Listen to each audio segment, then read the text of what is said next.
समय पहले की बात है। एक गांव में रतन नाम का एक बेहद गरीब किसान अपनी पत्नी झुमरी और अपनी 15 साल की पुत्री साक्षी के साथ रहता था। एक दिन झुमरी रतन से बोलती है, आखिर ऐसे कब तक चलता रहेगा जी? हमारी बिटिया 15 साल की हो गई है, कुछ समय बाद उसके हाथ पीले करने का समय आ जाएगा। मैं तुम्हारी बात समझता हूँ झुमरी, तुम चिंता मत करो, मैं आज से खेत में दिन रात काम करूँगा। तुम्हारी मेहनत करने से क्या फायदा? तुम्हारी सारी फसल तो जमींदार ले लेता है। इतनी मेहनत करने के बावजूद हम सबको 2 वक्त का पेट भर भोजन भी नसीब नहीं होता। काश हमारा कोई पुत्र होता तो हमारे बुढ़ापे का सहारा बनता। ईश्वर पर भरोसा रखो, सब कुछ ठीक हो जाएगा। इतना बोलकर रतन अपने खेत पर चला गया और मेहनत से खेत पर हल चलाने लगा। रतन को हल चलाते हुए कुछ ही समय हुआ था कि तभी गांव का जमींदार आ धमका। अब तुम्हें खेत में मेहनत करने की कोई जरूरत नहीं है रतन। मैं आपकी बात का मतलब नहीं समझा जमींदार साहब। अगर मैं मेहनत नहीं करूंगा तो अपने परिवार का पेट कैसे पालूंगा? मैं तुम्हें मेहनत करने से नहीं रोक रहा। तुम्हें मेहनत करनी है तो जाकर दूसरे के खेत में मेहनत करो, मेरे खेत में नहीं। ये क्या कह रहे हैं आप? मैं अपने ही खेत में तो काम कर रहा हूँ, ये मेरा ही खेत है। ये अब तुम्हारा खेत नहीं, ये तुम्हारा खेत था, अब ये मेरा खेत है। तुम्हारी याददाश्त शायद कमजोर हो गई है रतन। कुछ समय पहले तुमने मुझसे कर्ज लिया था जो तुम अभी तक चुका नहीं पाए हो। झूठ मत बोलिए जमींदार साहब, हर साल मेरी लगभग सारी फसल तो आप ले जाते हैं, लेकिन आपका जो कर्जा है वो चुकने का नाम ही नहीं ले रहा। वाह, लेते हुए तो बड़ा मुस्कुराते हुए गए थे और देते समय आंखें दिखा रहे हो। अब तक मैं जो भी फसल ले गया हूँ वह सब ब्याज थी। जब तक तुम मेरी असल नहीं चुका देते तुम अपने खेत में काम नहीं कर सकते। अब तुम यहाँ से जा सकते हो। किसी माई के लाल में अगर हिम्मत है तो मेरे खेत से मुझे निकाल कर दिखाए, सारी दादागिरी खत्म कर दूंगा उसकी। अच्छा, क्या कर लोगे तुम? अपनी पुत्री को लड़ने के लिए बुलाओगे? क्योंकि तुम्हारा कोई पुत्र तो है नहीं जो तुम्हारे लिए हमसे लड़ने आएगा। तभी जमींदार के बगल में खड़ा हुआ उसका साथी संपत रतन से बोला, यहाँ से चले जाओ रतन, तुम्हें आखिरी चेतावनी दे रहा हूँ। मुझे तुम पर हाथ उठाते हुए अच्छा नहीं लगेगा, लेकिन अगर तुम जिद करोगे तो मजबूरन मुझे वह तरीका अपनाना पड़ेगा जो तुम्हें अच्छा नहीं लगेगा। जाता हूँ, लेकिन मैं चुप नहीं रहूंगा, मैं इसकी शिकायत महाराज से जरूर करूंगा। इतना बोलकर रतन आंखों में आंसू लिए वहाँ से चला गया। दोपहर के समय घर पर अचानक रतन को देखकर रतन की बीवी चौंक पड़ी। क्या हुआ जी? आज आप समय से पहले खेत से घर वापस कैसे आ गए और आपकी आंखों में आंसू क्यों? उस नामुराद जमींदार ने हमारा खेत भी हमसे छीन लिया। झुमरी, मेरे तो हाथ कट गए, अब मैं क्या करूंगा? उसने मुझसे मेरे ही खेत से अपमानित करके बाहर निकाल दिया और मैं कुछ नहीं कर पाया। इतना कहकर रतन रोने लगा। तभी उसकी पुत्री साक्षी वहाँ आ गई। पिताजी, आप रोइए मत पिताजी, मैं जानती हूँ आप सिर्फ मेरी वजह से चिंतित हैं। ये सब मेरी वजह से हो रहा है। ये तुम कैसी बातें कर रही हो बेटी? सही कह रही हूँ माँ, आप दोनों को हमेशा मेरे हाथ पीले करने की चिंता खाई जाती है। कभी कभी मैं सोचती हूँ कि अगर मैं पैदा ही ना होती तो शायद आप दोनों इतना दुखी ना होते। ऐसा मत कहो बेटी, तुम तो हमारे लिए हमारी जान हो। अगर मेरा कोई भाई होता तो उस जमींदार की इतनी हिम्मत नहीं होती कि मेरे पिता को अपमानित करके उनके ही खेत से बाहर निकाल देता। इतना बोलकर साक्षी रोती हुई दूसरे कमरे में चली गई। रतन रात भर गहरी सोच में डूबा रहा। अगले दिन रतन गांव के मुखिया के पास गया। क्या बात है रतन, आज सुबह सुबह मेरे घर? सब कुछ ठीक तो है? आप तो जानते हैं मुखिया जी कि मैंने कुछ समय पहले जमींदार से कुछ धन कर्ज में लिया था। हाँ, तुम्हारे बारे में सब जानता हूँ। तुमसे मैंने मना भी किया था कि उससे कर्ज मत लो। रतन, जमींदार से सिर्फ तुम ही नहीं बल्कि वह हर व्यक्ति परेशान है जिसने उससे कर्जा ले रखा है। मैंने सुना है मुखिया जी कि आपका राजमहल में आना जाना लगा रहता है, क्या आप मुझे अपने साथ राजमहल लेकर जा सकते हैं? तुम राजमहल जाकर क्या करोगे रतन? आखिर तुम क्या सोच रहे हो? मैं जमींदार की शिकायत महाराज से करूंगा। उन्हें बताऊंगा कि किस तरह से जमींदार ने मेरे साथ बेईमानी करके मेरे ही खेत से मुझे निकाल दिया है। रतन, मुझे तुमसे पूरी हमदर्दी है, पर तुम राजमहल जाना चाहते हो तो मैं तुम्हें ले जा सकता हूँ और तुम्हें दरबार में राजा से भी मिलवा सकता हूँ, लेकिन वहाँ कुछ होने वाला नहीं है। मैं कुछ समझा नहीं मुखिया जी। क्योंकि महाराज और जमींदार की बहुत अच्छी दोस्ती है। जमींदार ने महाराज की आंखों में भी झूठ और विश्वास की पट्टी बांध रखी है। महाराज उस पर बहुत विश्वास करते हैं, वह तुम्हारी बात पर विश्वास नहीं करेंगे। हो सकता है तुम्हें उल्टी सजा देकर कारागार में बंद करवा दें। अगर ऐसा हुआ तो तुम्हारे परिवार का क्या होगा रतन? क्योंकि तुम्हारा कोई पुत्र भी नहीं है जो तुम्हारी पीठ पीछे तुम्हारे परिवार को संभाल सके। तो फिर अब मैं क्या करूं? देखो रतन, मेरे भी बहुत से खेत हैं। तुम चाहो तो अपने परिवार के साथ मेरे खेत में काम कर सकते हो, और जितना मैं और मजदूरों को काम करने का धन देता हूँ उनसे तुम्हें थोड़ा ज्यादा दे दूंगा। इससे ज्यादा मैं तुम्हारे लिए कुछ नहीं कर सकता। ठीक है, इस वक्त मुझे सिर्फ और सिर्फ काम की ही आवश्यकता है। उस दिन के बाद रतन मुखिया के खेतों पर काम करने लगा। रतन के साथ उसकी पत्नी और उसकी बेटी भी बराबर से काम कर रही थीं। एक दिन की बात है, रतन खेत में अपनी पत्नी और बेटी के साथ भोजन कर रहा था कि तभी वहाँ पर एक बहुत गंदा दिखने वाला इंसान आया। मैं कई दिनों से भूखा हूँ, क्या तुम मुझे कुछ खाने को दे सकते हो? कौन हो तुम? और तुम्हारे कपड़े देखकर लग रहा है जैसे तुम कई महीनों से नहीं नहाए हो, और तुम्हारे अंदर से कितनी बदबू आ रही है। एक भूखे को भोजन खिलाना बहुत बड़ा पुण्य का काम होता है, और मैं कुछ भी मुफ्त में नहीं खाता। अगर मैं तुम्हारा भोजन खाऊंगा तो उसके बदले मैं तुम्हें वो दूंगा जिसकी तुम कल्पना भी नहीं कर सकते। अरे भाई, अगर तुम्हें भोजन खाना है तो ऐसे ही मांग लो ना। तुम्हारे पास पहनने को ढंग से वस्त्र भी नहीं है और तुम कुछ देने की बात कर रहे हो। रतन ने उस गंदे दिखने वाले इंसान को 2 रोटियां पकड़ा दी और वो इंसान 2 रोटियां खा गया। मुझे और भूख लगी है, क्या मुझे और दे सकते हो? साक्षी और झुमरी को न जाने क्यों उस पर अब तरस आ गया। उन दोनों ने अपने हिस्से का सारा भोजन उस इंसान को दे दिया। वो सारा भोजन खा गया। लो भाई, तुम तो हमारा सारा भोजन खा गए। अब तुम इसके बदले में हमें क्या दे सकते हो?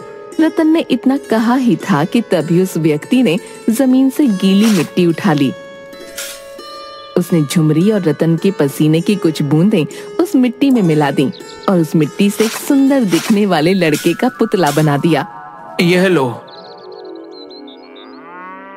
इसे धूप में सुखा देना और रात में अपना दरवाजे के पास रख देना। इतना कहकर वो व्यक्ति वहाँ से चला गया। मुझे तो ये कोई पागल लगता था जी। ये क्या कहकर गया? मेरी तो कुछ समझ में नहीं आया। लेकिन माँ, इसने मिट्टी से पुतला कितना सुंदर बनाया। पिताजी देखो ना, कितना सुंदर लड़के का पुतला है। अगर हमारा कोई पुत्र होता तो शायद कुछ इसी तरह का दिखता। झुमरी और रतन अपने अपने काम पर लग गए, मगर साक्षी ने उस गीली मिट्टी के पुतले को धूप में रख दिया और वो उसे देखती रही। कुछ घंटे बाद वो सूख गया। रात के समय साक्षी ने उसे अपने घर के दरवाजे पर रख दिया। अरे बेटी, ये तुम क्या कर रही हो? पिताजी, आपने सुना नहीं था उस व्यक्ति ने क्या कहा था? अरे वो कोई पागल था। तुम भी उसकी बातें सुनकर ऊटपटांग हरकतें करने लगी। अब सो जाओ, सुबह जल्दी उठना है। साक्षी चारपाई पर लेट गई, मगर उसकी आंखों से नींद कोसों दूर थी। अचानक आधी रात को बहुत सी रंग बिरंगी किरणें उस मिट्टी के पुतले के आसपास मंडराने लगीं। साक्षी दौड़ते हुए रतन और झुमरी के पास पहुंची। माँ, पिताजी उठिए, देखिए ना ये क्या हो रहा है। झुमरी की बात सुनकर वो दोनों आंख मसलते हुए उठ गए। ये क्या हो रहा है? मुझे तो अब डर लगने लगा है जी। आखिर वो पागल इंसान क्या देकर गया है? झुमरी ने इतना कहा ही था कि तभी देखते ही देखते वो मिट्टी का पुतला एक सुंदर 20 वर्षीय नवयुवक में परिवर्तित हो गया। रतन, झुमरी और साक्षी उसे देखकर बुरी तरह से डर गए। घबराओ मत पिताजी और माँ, मैं तुम्हारा ही बेटा हूँ, एक जादुई बेटा। ऐसा कैसे हो सकता है? क्यों नहीं हो सकता? आपके पसीने का अंश मुझ में है। मैं भले ही आपकी कोख में भले ही 9 महीने ना रहा हूँ, लेकिन मैं आपका ही पुत्र हूँ। न जाने क्यों झुमरी के दिल में उसे देखकर ममता फूट पड़ी और वो दौड़ते हुए उस युवक से लिपट गई। पता नहीं क्यों मुझे ऐसा लग रहा है जैसे कि तुम मेरी असली संतान हो। मैं ही तुम्हारा असली संतान हूँ माँ। अब तुम सबको चिंता करने की कोई जरूरत नहीं है। आज से मैं इस परिवार का बोझ संभालूंगा। मेरा हमेशा से एक सपना था कि अगर कोई मेरा पुत्र होता तो मैं उसका नाम चंदू रखता। आज से तुम्हारा नाम चंदू है, लेकिन तुम अभी कुछ दिनों तक घर से बाहर मत निकलना बेटा, नहीं तो गांव वाले तरह तरह के सवाल करेंगे।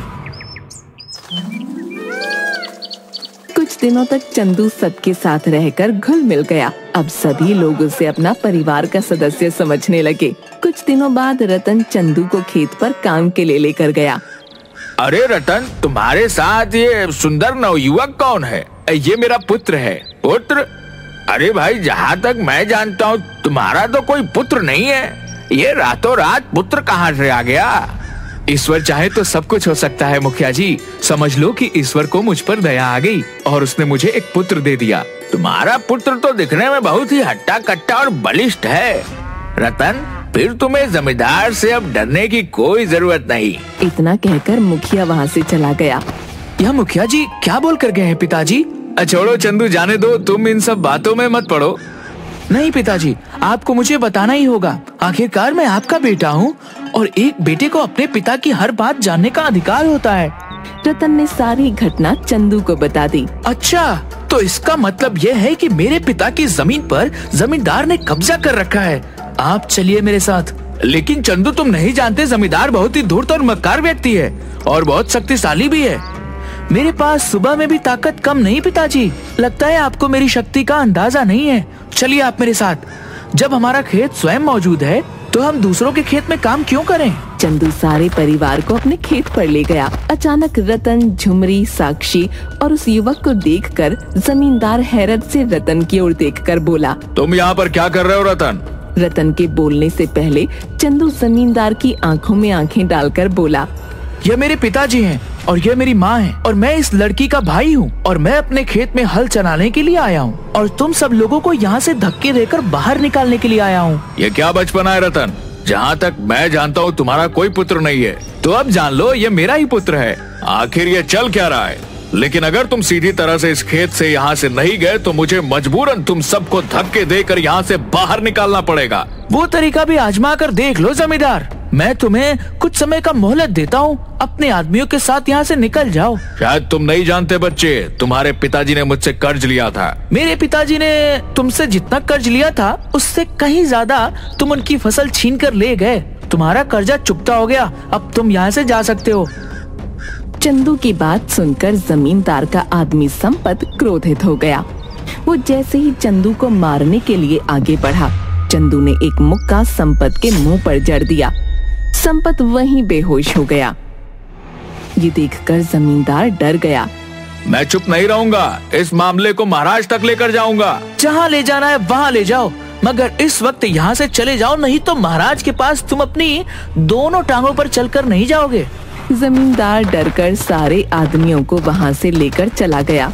बेटा, तुम शायद नहीं जानते कि जमींदार की महाराज से बहुत अच्छी दोस्ती है। जानता हूँ पिताजी, लेकिन शायद आप नहीं जानते होंगे कि झूठ चाहे जितना भी बलवान क्यों ना हो, सत्य के आगे उसे झुकना ही पड़ता है। उस दिन के बाद चंदू खेत में हल चलाने लगा। चंदू के शरीर में एक गजब की फुर्ती और शक्ति थी, जिसे गांव का कोई भी व्यक्ति देखता तो दंग रह जाता। मगर कुछ दिनों बाद राजा के सैनिक अचानक रतन के घर पर आ धमके। तुम्हें अभी इसी वक्त महाराज के महल में चलना होगा, ये महाराज का आदेश है। रतन और चंदू उन सैनिकों के साथ सीधे राजमहल चले गए। राजमहल में राजा के बगल में जमींदार बैठा था। अच्छा, तो तुम हो जिसने मेरे मित्र को सबके सामने अपमानित किया। मैंने आपके मित्र को अपमानित नहीं किया राजन, बल्कि आपके मित्र ने मेरे पिता के साथ धोखा किया है। बकवास बंद करो, मैं सब जानता हूँ। तुम इस रतन के पुत्र नहीं हो, मुझे जमींदार ने सब कुछ बता दिया है।